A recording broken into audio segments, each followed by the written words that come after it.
Trigger warning. This video can contain sensitive topics such as SA, substance abuse, and such. Story number 1. I surprised my girlfriend with Taylor Swift tickets. She wanted to bring her friend, instead me and my girlfriend, both 26, have been dating for 3 years now. My girlfriend is a huge Taylor Swift fan and was really excited when she found out Taylor would be performing at MetLife Stadium, right near us. I decided to surprise her with Taylor Swift concert tickets, since I knew she really wanted to go. I called in sick the day the tickets dropped and waited in the Ticketmaster queue for 2 hours. Finally, when it opened up, I bought 2 seats for $400 each, presumably one for her and another for me. When she came back from work that night, I surprised her with the tickets, and she was ecstatic. However, when I claimed I was excited to go with her, she got very confused and claimed she thought the 2 tickets were for her and her best friend, who is also a big Taylor Swift fan. I was very disappointed since I believed that this was an experience we could do together, and it would be something we would remember for the rest of our lives.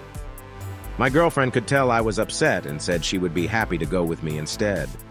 I told her she should go with whoever she wanted to go with more, and to not go with me just because it was what I had planned. After hearing this, my girlfriend immediately called her friend and told her that they were going to the Taylor Swift concert together. Ouch. I told my girlfriend that if her friend wanted to go with her, she had to pay the $400 for the ticket, and her friend agreed to.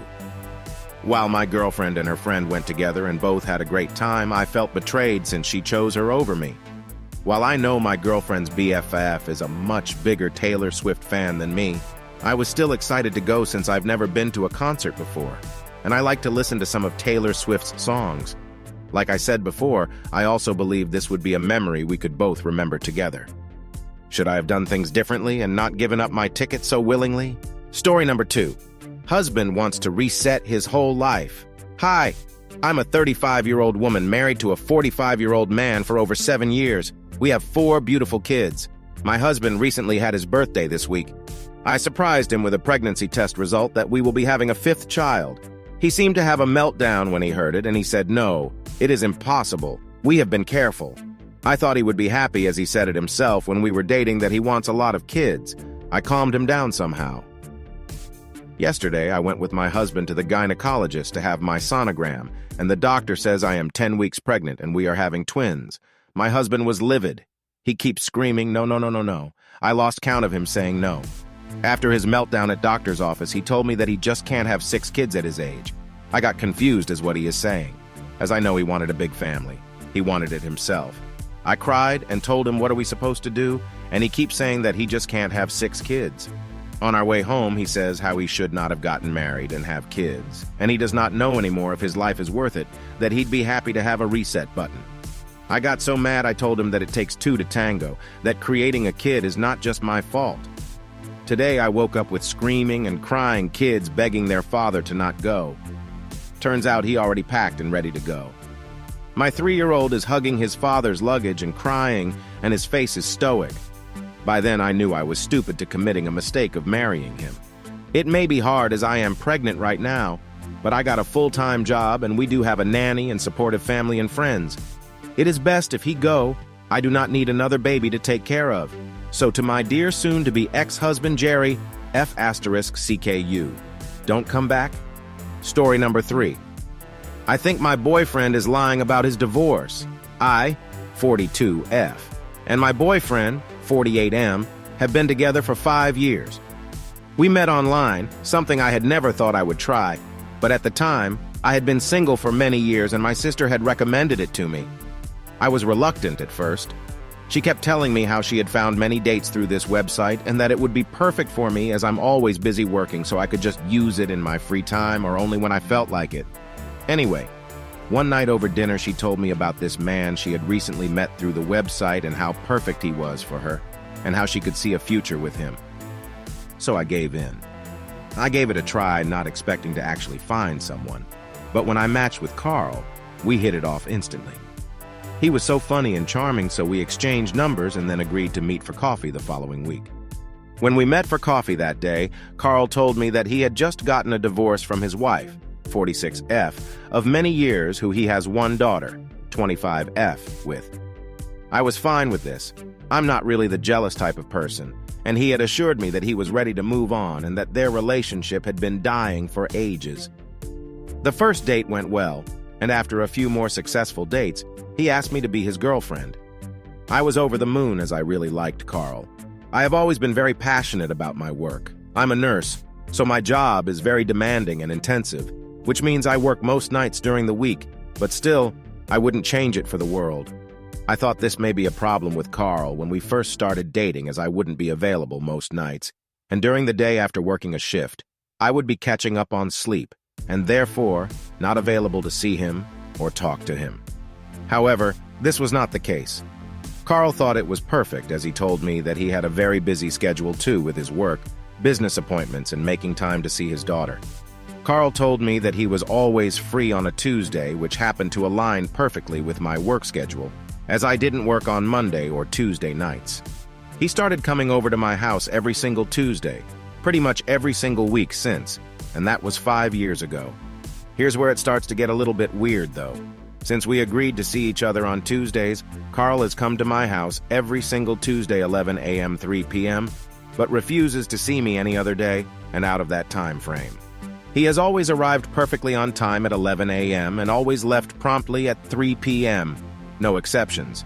As well as this, every single time he comes over, he brings this tiny, dirty chihuahua along with him.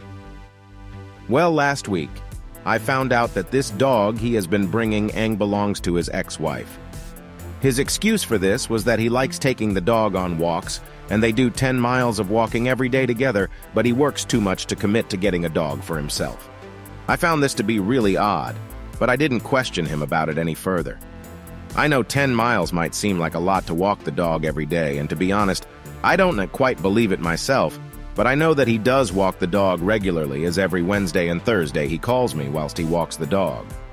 This is always between 4 p.m. to 6:30 p.m. with, again, no exceptions. He always ends the call at exactly 6:30 and always calls at exactly 4. Anyways, a couple years ago, I got the dreaded call that my dad died. I was absolutely distraught, as he was my biggest supporter and was always there for me. I asked Carl if he would come to the funeral with me, but he refused, as the funeral was being held on a Sunday and not during his allotted time to see me, Tuesdays 11 a.m. 3 p.m. Of course I was upset by this, but eventually I convinced myself that he was probably just busy.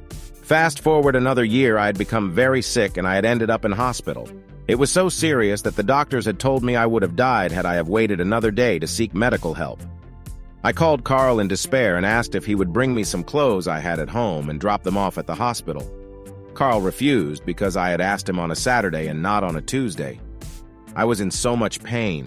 I was in the hospital for months. I constantly begged Carl to see me, and again he refused, unless it was on a Tuesday at 11 a.m. to 3 p.m. The final reason that made me think my boyfriend may be cheating on me with his ex-wife was last month at his daughter's wedding. The wedding was to be held in Italy, and the plan was for Carl and his ex-wife to fly out there together 4 days before the wedding, and for me to fly out by myself a day before the wedding. Carl's daughter had rented out a huge, luxurious villa for close family and friends to stay in before and after the wedding. I thought this was perfect. I have never spent the night with Carl, so I thought us sharing a bed would be a huge turning point in our relationship. That was until I found out that Carl and his ex-wife would be sleeping in the villa and I would be sleeping in a converted barn by myself at the bottom of the villa garden. I asked Carl if I could please sleep in the villa with him, but he refused, so I refused to go to the wedding and stay home. On top of this, I have never been to Carl's house. In fact, I don't even know where he lives, and he has me blocked on all of his social media. I can only contact him on WhatsApp. I think Carl may have been lying to me when we first met about his divorce to his wife. I'm starting to get the impression that he is actually having an affair with me and cheating on his wife. He's so secretive with me and appears to still have a lot of contact with her. Or maybe they decided to rekindle their relationship after their divorce. Or maybe I'm overthinking and they are just really close friends. I mean, they do have a daughter together. So Reddit, am I being crazy? What should I do? Story number 4. My dad told the whole plane I was severely autistic. 23 at the time, now 27. We went to go visit my sister while she was studying abroad in France. All went well on the way there. We got window seats and it was pleasant. The issue was on the 7-hour flight back. While booking, my dad was told it would likely be empty and we'd have whatever seat we wanted. Well, it was full and our seats were in the middle of the middle row. He whispered to me to just go along with whatever he said as we were boarding, because there was no way in hell he'd sit in the middle row for 7 hours. I braced myself. He decided to pull the stewardess aside as PPL filled the plane and inform her that he was assured he would be able to get a window seat even though we didn't book one. She assured him the plane was full and she couldn't do anything. He then glances at me and tells her, "No, you don't understand. My son is severely autistic, and he won't make it through this flight without a meltdown if we don't get a window seat." I freeze. I'm not an actor, and he's forcing me in this situation like an asshole. I decide to just stay quiet and stare at my phone and play games. She whispers to him, "What do you mean, what type of meltdown?" He says bluntly in his feminine redneck voice, "Oh, honey, you don't want to see it. Hell, be shitting and pissing puking all over, probably." They went back and forth for a minute of him convincing her as I stared at my phone. She went and talked to somebody, came back and told us to come with her to the back of the plane. We stood at the very back of the plane on the left side while she went up each row asking each pair of PPL if they would trade our seats for the crazy circumstances. By the third or fourth row, she got some college-age dudes to trade seats for some flight vouchers or something. So we got the window seats. My dad took the window, LOL. A steward guy came by and said if we needed anything at all, let him know. I softly grunted at him. Flight went fine after. I just acted mute the when crew was around. I do not condone such fuckery. I have friends with autistic kids and I love them dearly, and I'm probably on the spectrum too, TBH. My dad's just that type of asshole. He could write a book on unethical life hacks. Story number 5. My mom's church friend aired my dirty laundry to the whole grocery store today. I, 25 woman, was visiting my parents today. Had a bit of a cookout. Ran to the store with my mom, stepdad, and my little brother for some ketchup and Lipton onion soup mix for the burgers. While at the store, we ran into some of my mom's church friends, a couple. Let's call the husband Jay and the wife Kay. Kay excitedly approached me in the store and told me she was so proud of me for all of my achievements. She then yelled, "To think you were stealing gabapentin from your stepdad, and now you've gone to all this." For those who are not familiar, gabapentin is a nerve pain pill for people with diabetes. I am not proud of what I did. I had a problem when I was in high school 7 years ago, and have moved on from the habit and built trust with my family to a very solid point. I live a healthy lifestyle now, and I am proud of what I have achieved for myself. Back to the story. So, I was standing there shocked that she just aired my dirty laundry to the whole fucking store, thankfully not many people. I immediately looked to her husband and silently pleaded, "Please stop her." He got the message and started to walk away, but Kay did not get the message. No. She continued to disrespect me in front of my mom and brother. She said she used to judge me and didn't think I would become anything, but now she is so proud of me. She was smiling and so happy the whole time, as if I should be happy with her and proud of her for moving on from her shady feelings for me. Feelings that I had moved on from having towards myself, which took a lot of time and healing. Feelings that she just reminded me of on a day where I am happy and with my family. We continued to see her throughout the store and I just felt sick to my stomach. My mom asked me if I was okay. I just wanted to get out of there. My mom said that Kay was not justified in her behavior, but she thought Kay was having an outburst because she is going through a lot of things. I know Kay did not get it. I think Jay or someone will probably explain to her later. Doesn't matter. The damage is done. I am embarrassed and shocked. I am also a bit mad because this woman, who I barely know, has probably told the whole town while I've been gone living my life. I am from a small town, so I feel like everyone probably knows my dirty little secret. At least I do not live there anymore. I blocked them both on FB so they can no longer see my achievements. ETA some details that may enhance this story. The town that I live in is full of drugs. My mother has had problems with drugs. My stepdad was a meth addict. Most people I encountered in my daily life had problems with drugs. Most of these drugs were worse than gabapentin, like meth, oxycodone, and heroin. As people have pointed out in the comments, gabapentin is actually used for a multitude of things, and it is not widely seen as addictive or even worth taking to get high. I felt the buzz from it. But obviously the worst part is that I was stealing it from my stepdad. I am thankful he has forgiven me and that he never had to go without his medication as a result of my behavior. His DR would always just prescribe me more, thinking that he was just taking more as needed. My mom was heavy in the church. I am guessing that she probably asked all of her friends to pray for me. And this is how Kay knew. Throughout my addiction, I was highly functional and I was top in my class. Kay wrote me off to be a low life, but I was never in trouble. I ended up getting a full ride to a prestigious university and have had a lot of opportunities to travel. It's honestly a miracle I made it out. A lot of people from my small town truly do not get to experience much. Most people haven't even been out of state. And now that I am literally living my best life, I think she felt some weird need to put me in my place or something.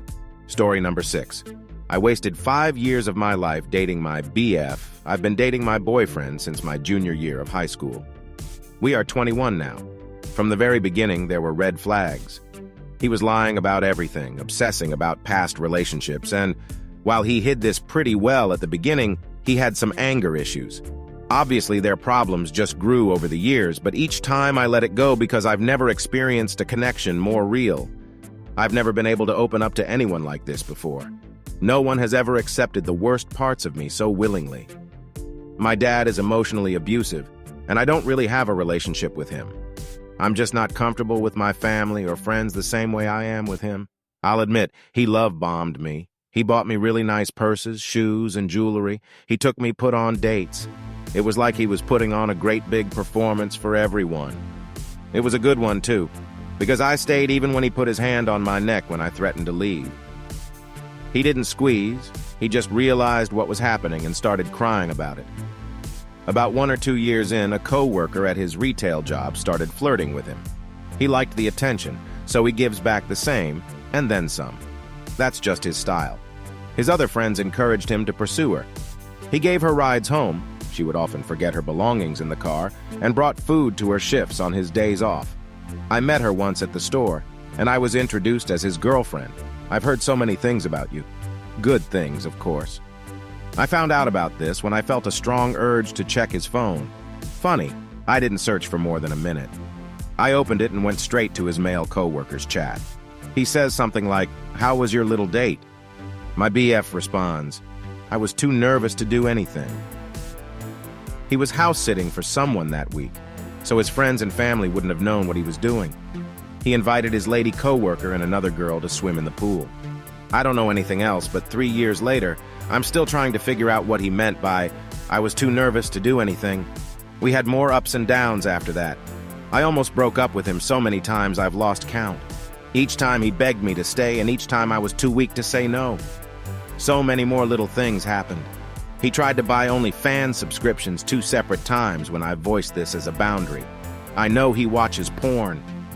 He couldn't even figure out how to make the transactions go through, though. What an idiot. Yesterday, I was looking at pictures I took of his cat. We don't live together, so it's his cat. I love the little guy like he is my own. He is so important to me. I can't stress this enough. He is a year old now.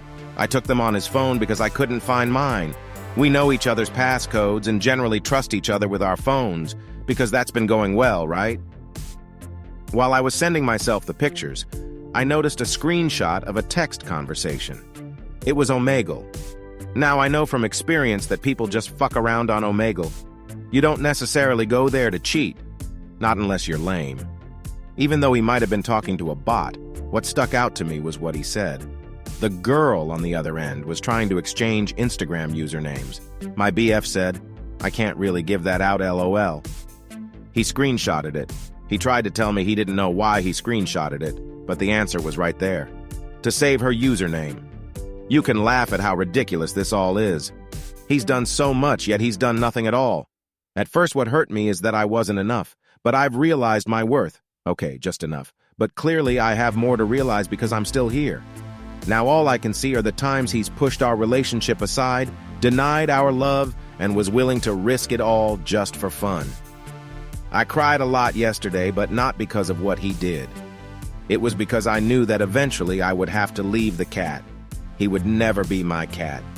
I could visit him, but I'd never have the life I dreamed of with him. I'll never have the life I dreamed of with my boyfriend either. He threw it all away years ago. Now he's just pushing it further down the trash can with a pizza box. It hurts so bad. Right now, I'm just finding the courage to leave. I know this isn't going to ever be a good thing. I know how young I am and that someday I'll forget about this. But it doesn't change how real it is now. I'm in my senior year of college. It's really tough for me, especially because of my mental health. I know I'll make it through, but it's just so hard. 5 years of my life, gone. When I started this, I was a kid. Now, I am a young adult. Funny how things turn out sometimes. Story number 7. My husband gay and cheating online? What the frick? I feel sick to my stomach, but I managed to stumble my way into the nearest Starbucks, but I could not for the life of me make up my mind about what I wanted. Fuck fancy coffee, I'm just drinking black and bitter like my world right now. I guess a hot chocolate or latte would have been nice. Honestly, I should be seeking advice, not a drink. I am starting to believe my husband might be attracted to men. Not that there is anything wrong with being gay, but this is my husband we're talking about. I always thought we were on the same page. I just wish he could have talked to me about it. God, how did I not see it? He even watches that Disney Hercules movie sometimes, and we don't have kids. Oh. It started like any other mundane day. He was supposedly working from home because of whatever bullshit reasons. His job has something to do with golf balls. I won't disclose the company's name because he's in the management sector. Now, while all this working from home was going on, I walked into our bedroom. You would not believe what I saw. He was completely naked and obviously working his rod really hard, like cartoonishly masturbating like I've never seen, like some creepy weirdo. My immediate thought was, oh, he's watching porn, that's gross and mildly upsetting and hurts my feelings. But then my eyes landed on the laptop screen in front of him. I almost wish they hadn't.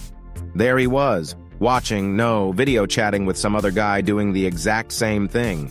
I could not believe my eyes. I felt physically sick. I must have stood there for an entire minute just frozen, not knowing what to do. Thankfully, they both were too engrossed in what they were doing and didn't notice me. The other dude was even like, yeah, do it like that. I couldn't confront him then and there, so I just turned around, grabbed my flip-flops, and walked out the front door like nothing mattered anymore. Now here I am, at this Starbucks barely 20 minutes from home. My hands are shaking so hard that it's a miracle I'm not dropping my phone. I keep asking myself, what do I do now? Has he been hiding this from me? Is he gay? Was this his weird way of networking, of getting those fast promotions? Because he's been getting raises and bragging about his ladder climbing skills even though he doesn't seem the type? I cannot even begin to express this feeling of betrayal, of utter loneliness. Story number 8. I killed a man and don't know if it was the right thing to do. Venting.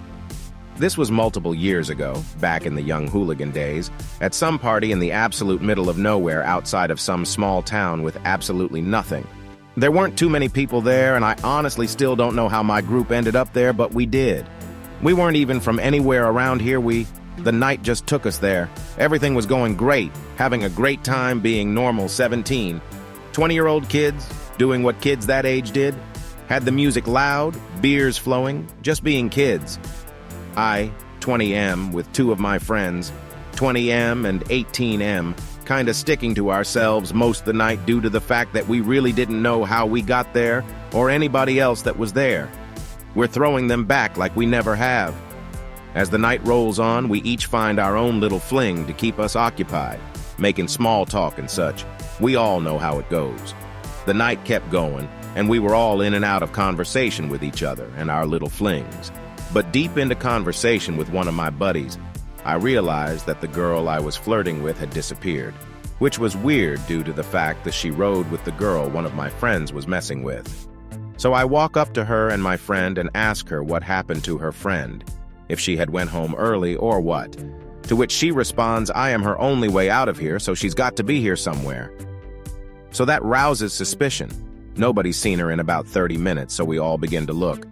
In a decent-sized house with what had to have been 4 bedrooms. I come across a closed door with a light shining from under, and I knock and get no response. So I try the door handle and it's locked. So I ask the guy whose house we were in about the door, to which he responds there shouldn't be anybody in that room. So I immediately think the worst and stumble with the door handle trying to get it unlocked with no reward, then kick the door of the hinges, and what I saw still chills me to the bone. I won't go into too much detail for the young minds out there, but it was a disgusting sight. One, the bed, the girl I was flirting with, no clothes on, hands and feet tied to the bed, a rag taped in her mouth with blood coming from everywhere, and some dude on top of her having his way. I'm sure we've all had this feeling before, but I immediately saw red. I jump on this dude's back and wrestle him out of the room, down the hall and out of the front door. We get on the front porch and get at it, having no ravers for his well-being at all at this point.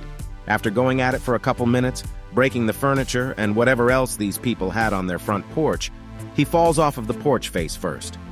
I jump down and still have no clue what made me do it, grab my pistol out of the back of my jeans and ping it right at his face right when he turns around. He's begging me not to, and everybody else is screaming at me. I still have no clue what made me do it, but I pulled the trigger. After what felt like a lifetime sitting there trying to realize and take in exactly what I had just done, I feel one of my friends grab the pistol out of my hand and make sure it was clear before anything else happened. I immediately run back to the room to check on the girl. Her friends had already untied her at this point and wrapped her with a bedsheet. Her face was almost unrecognizable. She was so scared her friends could barely get close to her. And then the cops arrive and handcuff everyone they could until they got the full story, which I never denied any of it. So they put me in the back of the car and haul me off. Sitting in my cell waiting for court, which didn't take long due to the fact that theirs was maybe 1,000 people within a 300-mile radius. Family and friends came to see me from time to time for the 2 weeks I was stuck there. But finally the court date comes, and by the grace of the good Lord above, and Lord knows what else, the girl that was tied to that bed was the county judge's niece. We went through the motions of court and he ended up thanking me for what I did. He couldn't just let me go without anything, so I did get charged with stolen firearms possession and 500 hours of community service. Tell me I wasn't the luckiest man in earth that day. After a while, I caught wind of what happened to the girl. Almost every bone in her face was broken and was blinded in her left eye. At first, this news made it a little bit easier for me to deal with, but I still took a young man's life, whether he deserved it or not. And I know the place I sent him to is a lot worse than what that girl had to live with for the rest of her life. It's been 5 years now. I still don't get much sleep because every time I close my eyes I see that kid's face, begging me not to do what I did. I'm not 100% sure that it will ever go away. Some days are better than others, but it's never not there. I ask myself every day if I did the right thing or not. Some days I tell myself yes, and others it's hard to convince myself of that. I had to say this somewhere because words of the mouth just don't come out right most of the time. But that's my story, and I hope somebody can help me out. Story number 9. Just some random post. I am in love with one of my friends since 2019. He had been really caring towards each other. We were really close physically as well. He did all those gestures for me that a guy does for someone he loves. I just had a breakup at that time, and his attention, his care gave me an ego boost. After about a year, I started having feelings for him. I proposed him. He friend-zoned me saying he isn't ready for a relationship. It hurt me. I was okay with it. But he kept giving me hope. He kept doing those same caring and loving gestures. I proposed him again next year. He again friend-zoned me. But I was too afraid to leave him. I have insecurity issues since I was a child. I get easily attached to people. He was my only close friend. I often suffered from loneliness and depression, so I thought that at least I can have him as my friend. After a few months, he proposed me. I asked him repeatedly whether he is absolutely sure about this, and he said he would be world's best boyfriend. We were happy, but things were not okay between us. He didn't reply to me for hours. He always made excuses to cancel plans for meeting me. He kept talking with other girls using Shona, Babu, Baby. He never ever let me touch his phone. He made plans with other friends. It made me feel terrible. I overreacted at times, and I always felt that maybe it's my disorder. I still don't know. Are these red flags? I have been with him through thick and thin, which he actually accepts. He got a good job offer, outside India. When he returned, he just met me once and broke up with me 2 days later, over text. Actually, he stopped talking to me suddenly. I asked him repeatedly, he didn't reply. I understood he's breaking up. I didn't deserve a proper breakup, I guess. The reasons he gave makes me laugh. He doesn't want a relationship. It was this easy for him. To break up. He left the country for his job again. And me? I became a paranoid. I was like a crazy mad woman. I had anxiety attacks every now and then. My hands shaking, crying continuously. It's been 11 months. I am still in a miserable state. He's happily enjoying his life. I am happy for him. But I can't move on. I feel pity for myself. I know I have to stand on my own feet, support my family. But I'm unable to give my best because I'm completely shattered mentally. I cannot function properly. I feel like a crazy woman. I don't know how long will it take for me to get over this. My story might sound very cliché and insignificant to many, but I am not asking for anything. I just wanted to make my heart feel a little light. I have no one to share with. I often feel like reaching out to someone to talk or just cry my heart out. Story number 10. My aunt's misadventures while working in the nursing home. My aunt has never been the smartest person around. She's kind and means well, but she's just not very bright. This same story was told to me by my grandma, mom, and other aunt, so I'm pretty certain it happened. And honestly, it sounds like something my aunt would do.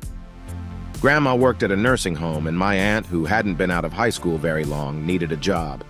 Grandma got her hired on at the nursing home. One of the first things Aunt was asked to do was to assist the patients with denture cleaning. Aunt had a bright idea. She thought it would be easier and quicker to take all the dentures and put them into one big bowl so she could wash them all at once. Problem was that once they were cleaned, no one knew whose dentures belonged to which patient. The patients ended up trying on different sets of dentures to tell which ones belonged to whom, which is pretty gross, even if the dentures were already clean. The next occurrence involved a suppository. Aunt was asked to insert a suppository into an elderly female patient.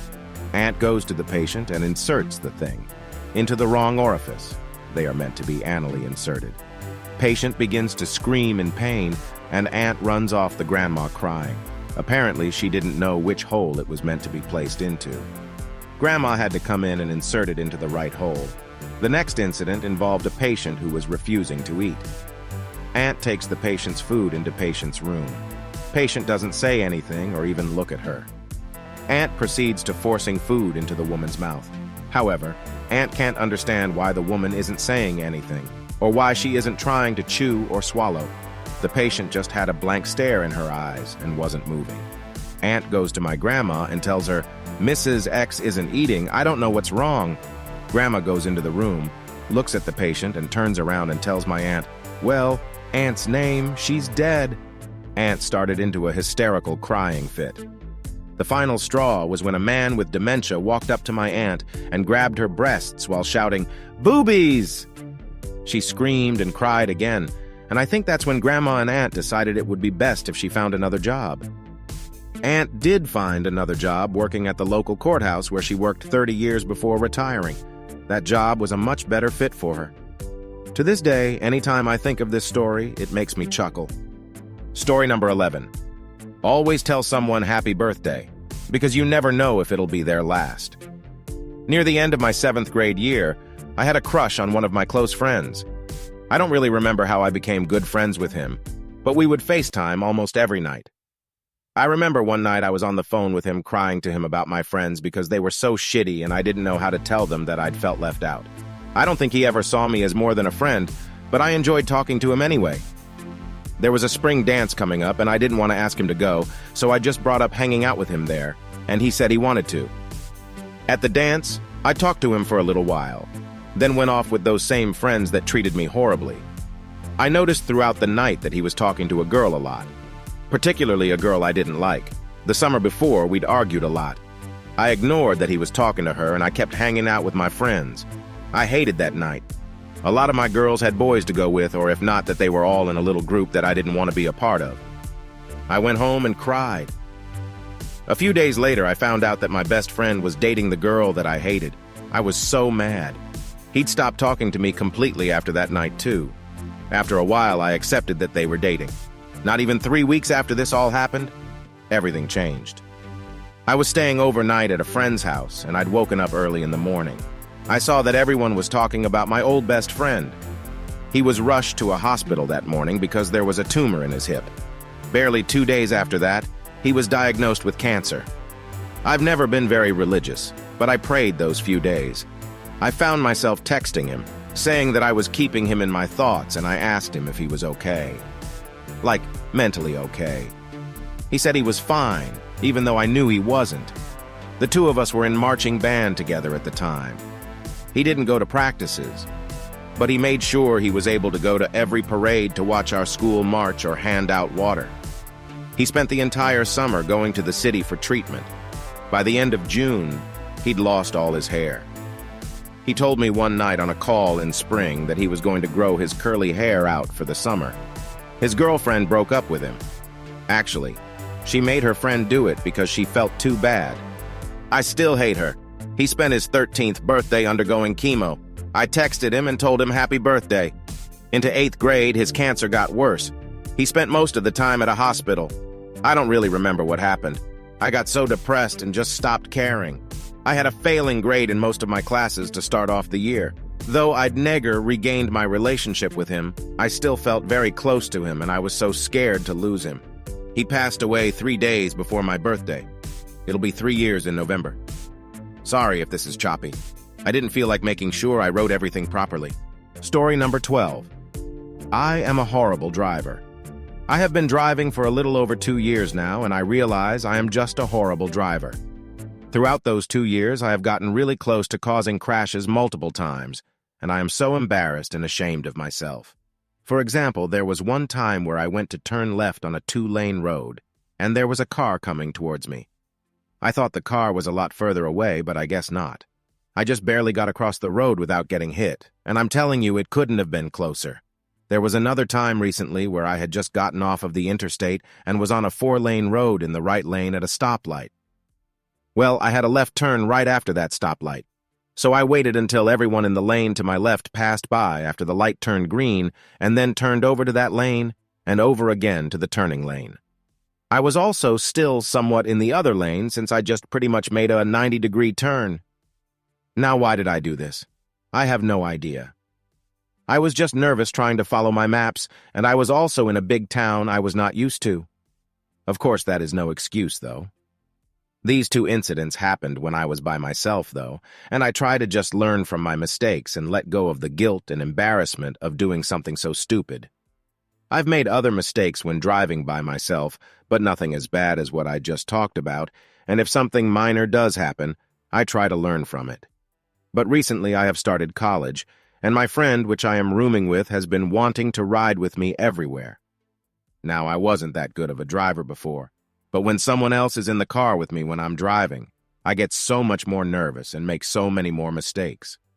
The first time he rode with me, we drove a couple hours to our college, which overall wasn't that bad of a driving trip. On the way back, though, we were on a 4-lane and I was in the left lane. I guess I wasn't paying attention or what, but the vehicle in front of me slowed down a whole lot because the person in front of him was making a U-turn, but I realized this too late. I felt like there was no way I could slow down in time. There was a car behind me and a car coming up pretty fast in the lane to my right, getting hit by me. Now I honestly have no idea what happened to the car that was behind me. I didn't see them crash, but they probably had a crazy jump scare. Of course, this scared me and my friend, but we just didn't talk about it and continued going home. Fast forward a few weeks, and now we are actually starting college, and today we decided to go somewhere with our friends. This is like the 4th time he has rode with me, and on our way back to our dorm on the interstate, I was trying to get in the right exit lane. There was someone in the exit lane, though, trying to switch lanes to the left. I slowed down so they could get over, and then I could get over to the right lane, but they kept going real slow. I decided that I would just speed up and then get over after, but when I went to pass them, then they decided to switch to my lane. Well, I turned on my left blinker and switched lanes real fast so they wouldn't hit me, but I made a complete rookie mistake. I didn't check my left mirror. I had no idea if someone was to my left. According to my friend, though, there was someone there, and it was further confirmed when I heard a honk go past me. I assumed they had to stomp on the brakes to avoid getting hit by me. I have made a big mistake almost every time he has rode with me, and I can't think about anything else right now other than how I nearly made us crash multiple times. I feel so stupid right now. I know this post is kinda all over the place, and I'm sorry. I just honestly have no idea how I haven't been in a crash yet, and I feel like I am just a horrible driver that's a huge danger to everyone on the road. I'm so embarrassed and ashamed of myself, and I have no idea how my friend keeps getting in the car with me. And just to mention, he has gotten in a crash before, and I think he has some form of PTSD from it. Even so, he still rides with me, and hasn't even suggested the idea that he should drive instead of me. Story number 13. Female friend acting weird after inviting me over to her place. So I've known this girl for quite some time now. We developed a pretty good friendship to the point where we told each other our most traumatizing experiences. I actually had a crush on her before, which I admitted to her personally. But she got a boyfriend. I've made peace with her. One night we're together in a car just chatting, and she starts venting about how horrible her boyfriend is, and how she knows it's going to end soon. This is also the same night I told her that I liked her. Things kind of got touchy. I held her hand, touched her face, stroked her hair, like any normal person would do. I asked her beforehand if it was okay with her, to which she said yes it was. Fast forward a couple days later, she asked me if I wanted to go out and eat next week, and I said, okay, sure. I assumed she ended things with her boyfriend, but I wasn't too sure until she invited me over to her place to smoke. Only the two of us. I pull up to her place. This is the first time I've ever been there, so I sit in the living room. She says she only has Netflix in her room, so we proceed there to watch a movie. I sit in a chair in the corner, but she insists I can lie down in the bed with her. Now, anybody can tell me where this situation is going, right? But I do nothing. Hours pass. We're chilling, watching TV, smoking, playing video games, when suddenly her phone rings. Who's calling her? Her fucking boyfriend, El Mao, and she's not answering. So I bring it up, to which she responds, I don't have to answer my phone. I play dumb, so she thinks I don't know who's calling her. I dip.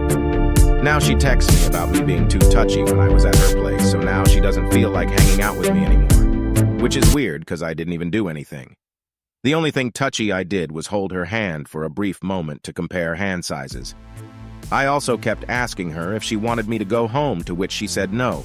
It's fine, I could stay if I wanted to. This is so confusing. I am trying to think of reasons where I could be in the wrong here, but I can't. Story number 14. I helped someone, and I'm afraid I'll never know who they are. I live in a college town that surrounds the university I currently attend. I'm a 23-yo male. I was having some drinks with my buddies when I decided I was tired and would go home. One of my friends offered me a ride, and as he's driving me home, I see this girl running as fast as she can down the sidewalk. As my friend's dropping me off, he says, "Be careful getting inside, crazy people out tonight." So I really thought nothing of this girl sprinting down the sidewalk, because every Friday night in my college town is filled with drunk people walking the streets. I walk down the path into my apartment and walk into my door. I cut on the TV for maybe 90 seconds when I hear outside, "Help, please!" I immediately cut the TV off and my porch light and stick my head out the door to see what's going on. It's the same girl who was sprinting down the sidewalk, but now I know she's in some sort of danger. I sneak my body through the front door where no one can see me, because I've heard so many stories where girls will act in danger in order to set people up that think they're helping her, when in reality there's guys behind her ready to jump you, so I'm being super cautious of the situation. I gave it about 1 minute of watching this girl break down on the sidewalk in front of my house, when she walks up to the abandoned house next to my apartment and starts pounding on the front door begging for help. This is when my conscience kicks in and I decide I can't just watch this girl suffer because I don't want to put myself in danger. I walked down my steps and shouted, "Hey!" and she immediately snaps her head in my direction and slowly walks toward me. I put both my hands in the air and reassured her that I will not harm her, and when she got really close, I could tell she was completely wasted and covered in blood. I asked her what happened and where she was previously at that this could have happened to her. All she would tell me is that she lost her friends and that her arm hurt, which was covered in blood. Going off the cuts as scrapes, it looked like she had probably fallen badly when sprinting down the road as previously mentioned.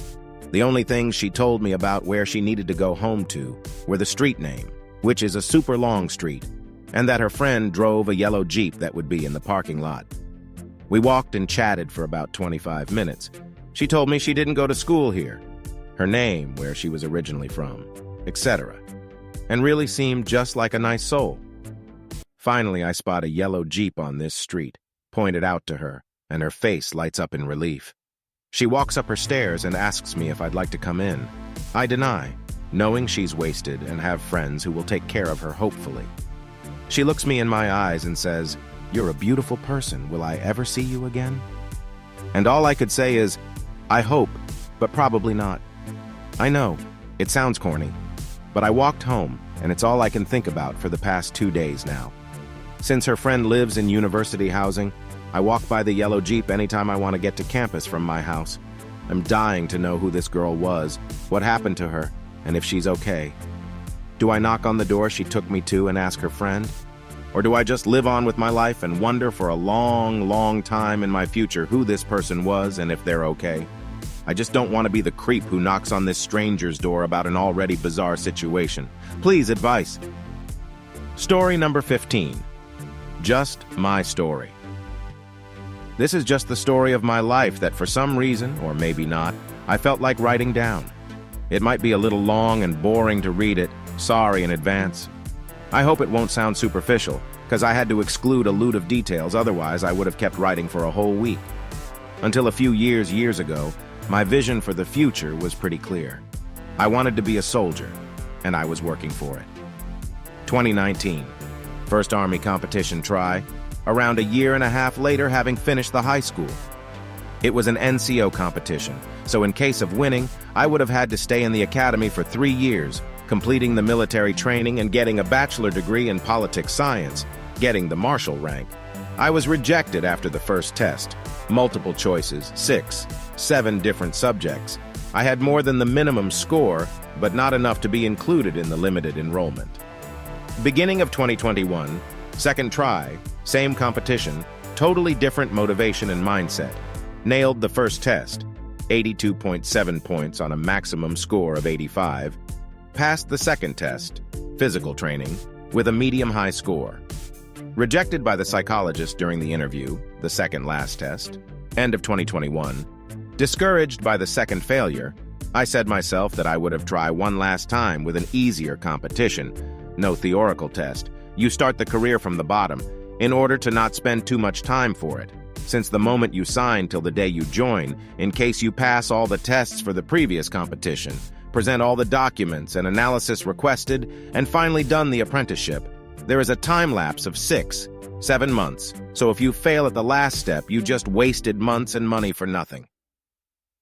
I won the competition with one of the highest score. I was supposed to start in March 2022, so in January 2022 I decided to go in Dublin for a couple of months to have an experience abroad before finally make my dreaming comes true. On February I got an email, and I find out that they decided to increase the number of people to enlist from 2,000 to 2,700, so they had to anticipate the departures, and since they were calling basing on scores, I was on the first block, and I had to show myself 5 days later in front of the regiment HQ. Here comes the hard part. I summarized all the effort, studying and training for the same thing for 3 times. The sacrifices. I got different licenses such as pool lifeguard, military parachuting, BLSD just because they gave you additional points during competitions, and the unexpected events, sinusitis surgery and a law problem that recently ended in good, fortunately, that I had to go through to finally join the Army. And I was being asked to renounce to a wonderful experience I was living to go there earlier than expected. But this time I wasn't willing to do that, so I said, fuck it. And I am not going to be a liar. I also did it for love. I wasn't ready to leave a person at that time. Not in that moment, not in that way. Fun fact, one of the reasons that could have allowed me to postpone my enlistment was having COVID after 2 weeks. Already over the deadline, I got COVID. New plan. Set up a new life in a new country with new goals, and find a way to make me say it was worth it to not go there. So instead of wanting just one thing, Now I want two. Being able to wear a uniform sooner or later in my life, Reserve Corps, and create something of my own, from zero. After almost 1 year, with a lot of anger, I had to leave Ireland, mainly because of the housing crisis. Nothing was keeping me attached to my native country no more once the army chapter was closed. So after 2 weeks, I found an IT job in Lisbon, and here I am now. In the last 8-9 months, I have tried to keep on with projects out of the job. I tried to start an experience management business online through Airbnb-related section, buying and studying a course. I tried to sell hundreds of online pirated courses 80% off the original prices. I tried to create an online expat community, but I'm always fucking failing, inexperience, problems, loneliness, and working on everything, consistency, bad temptations. I just can't do it. I always set up new plans and projects to not feel completely lost, but the time is running so fast and I feel like I can't catch up with it, and I am afraid I will get to my 30s with nothing but attempts. I don't like to think I am young and I have all my life to realize everything I want. I want and I feel in duty to make something big and stand out to compensate the decision I took when I renounced to my only dream. But for now, I am just a 25 years old guy, living abroad, with a normal office job, no money, a lot of regrets, not satisfied at all with what I have and what I am now. The only thing that keeps my self-esteem up and avoid to make me give up is the gym. Story number 16. A woman helped me when I was homeless, and I'll never forget her. When I was younger, I was homeless. I had been emancipated from my family and had a lot of trauma from being raped at age 15, along with other abuse throughout my childhood. I ended up getting into drugs and then decided the only way to get sober was to hitchhike around the state so I could never make connections. I was young, naive, scared, traumatized, and alone. One thing you learn very quickly when you're homeless is that people treat you as subhuman. I got my first criminal charge at age 18 for sleeping in a public park. They woke me up and told me to leave in the middle of the night. I had nowhere else to go. People avert their eyes when you walk by. You aren't allowed to use the bathroom anywhere, even if someone else looking less homeless would have been allowed. People shout things at you and talk down to you. It's pretty demoralizing. One day, I was sitting on the sidewalk and holding a sign that I think just said, "Hungry." I didn't have a lot of skills and couldn't maintain a job because of moving around. I was also afraid to have more than a few dollars at a time because my sobriety was still fresh. I realize now the issues with begging and would never do it again. Anyways, this woman walks by me with 2 young daughters and looks at my sign. She looks at me and says, "You're hungry? Well, why don't you come eat with us?" Keep in mind, I'm used to people shielding their children from me. Children would walk by me and ask their parents questions, and the parents would shush them and rush them along. I was taboo, not to be acknowledged. So already this was astounding to me. She is letting me eat a meal with her and her children? She takes me into the restaurant and we all sit down. She asks me about my life and why I'm on the streets. She asks me about myself. She seems genuinely interested and not afraid. This is the first time I've been treated like a human in a long time. She gets me breakfast and even a dessert, which I try to refuse. After that, she gave me money and her phone number on a piece of paper. She said to call if I ever needed anything. Her name was Dawn. I will never forget her. Dawn, if you're out there, you reminded me that day that I was still human, that I deserved kindness and respect, that I wasn't some broken, scary monster. Thank you. I will never forget that. Thank you. I will never forget that. If I still had her number, I would call in a heartbeat, but it was lost when my backpack was stolen a few months later. Also, in case anyone cares, I've been sober for 6 years now and I'm housed and working. Almost done with my associate's degree. Edit. A few people have asked how I got housed, so I'll put it here. Social programs funded by the federal, state, and local government. That's literally it. I went to a rehab paid for by Medicaid, a transitional housing program funded by my county and the Federal Housing Authority, and I'm still using my Section 8 housing voucher funded by the federal government. Although I'm working in IT now, so I hope to be completely self-sufficient soon. Fund social programs, they work. Story number 17. I just recently returned to college uni at 31 and it's already been pretty wild. So I, F31, just recently went back to college uni, Felt like it was the right step in my life to take right now after a ton of turmoil in my personal life, which was losing my husband 4 years ago, and then subsequently becoming estranged from my family and going no contact, etc. Anywho, it was a bit of a decision deciding to go back, but I decided it was the best move for me. But I have been feeling like a tad bit out of place with all the younger people around me, though they initially assume I'm in my early 20s, which is somewhat of a confidence boost. But the two girls I've seemingly connected with more than others are 18 and 19 respectively, which is a large gap, but they're very sweet girls. They convinced me to attend a party last night, which I was contemplating, but ultimately decided, you know what, just go for it. Life is only so short, especially with losing my husband so young. So I went to the party, and it was good fun for the most part. Both girls did convince me into talking to a guy who was apparently interested in me. We did spend chatting for a bit, and he ended up making a move and kissing me. I was quite surprised by it. It's definitely been a while since I've had something like this happen, and I ended up following through with it, and we ended up in one of the dorm rooms where we had sex. A strange and definitely unexpected turn of events. Now this morning, I definitely did feel super weird about the whole ordeal.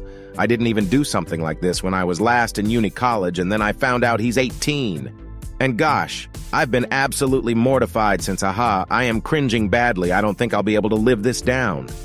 Story number 18. Weddings really bring out the worst in some people. The people involved with changed names. Also, I'm on mobile, so sorry if formatting is weird. Me, male, 23 at the time. Penny, female 22, my fiancée during this, now my wife. Bree, female 22, I think, Penny's best friend at the time. From the moment I had met Bree, I had felt something off about her. She mostly talked about herself, which I guess is another thing, but it was like she wasn't really being honest about something profound. I ignored the feelings because at the time, I didn't really have anything against her. Throughout the time of planning me and Penny's wedding, Bree was going to be the MOH, maid of honor for those who don't know. And she was mostly fine, until the dress shopping. When my wife went dress shopping for the bridesmaid dresses, Bree was with her. We had a navy blue pastel pink color theme going on, but apparently Bree wasn't a big fan of the pink dress and wanted a different color dress. Penny had tried to stand her ground best she could, but Bree had gaslit and guilt-tripped a bit effectively, saying stuff like, "What? So you don't want me to feel comfortable?" And things along those lines. She had also been questioning my work ethic, and if Penny really wanted to marry someone like him, I'm not sure what her problem was with me. Penny bought Bree the dress, which was $200. When she had told me, her sister, and our other friends, we were shocked and perplexed. After encouraging her to stand up for herself, Penny messaged Bree, basically saying this is her wedding, not Bree's, to return the dress and get the one that was agreed upon. And Bree ghosted her. Other people messaged too after a while, but no replies. Nothing, no big messages, no fallout, nothing. She ghosted Penny over a dress. She threw away a decades-old friendship over something like that. Thankfully, everything had gone fine afterward, and she got someone out of her life who was toxic to her for all these years. Edit. Oops. I forgot to include why she wanted a different dress.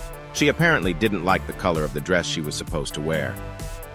Story number 19. My great-grandmother had a daughter who was stolen from birth. My great-grandmother had 4 daughters, but she swears that she had 5. In the early 1940s in Louisiana, my great-grandmother went into labor. My grandma and her 2 sisters left with their father to allow their mother to give birth. My great-grandmother delivered her 4th daughter. The birth was a difficult one, but became much harder when the doctors told her another baby was coming. My great-grandmother's account of this is that she was very coherent during this. The first birth was exhausting, and the second was far worse. She states that the twin was delivered, and the team that delivered the baby went wide-eyed. They looked at each other with uncertainty, and one of the nurses screamed upon seeing the twin. The twin was immediately rushed out of the room, and my great-grandmother passed out from exhaustion. She woke up and immediately began asking for her babies, asking if the second was okay. Those who delivered the babies told her that she only had 1 baby, and kept assuring her that it was okay, and that she must have imagined the twin being born. My great-grandmother always stood by her story. She knew she had twins that day. Fast forward 10 years, my great-grandmother and grandfather took their 4 daughters to a traveling circus in Louisiana. Featured in this circus was a freak show.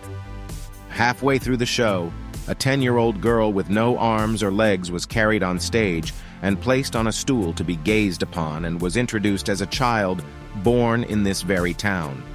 The whole family could not take their eyes off this young girl on stage, for she was the spitting image of the youngest child in the family.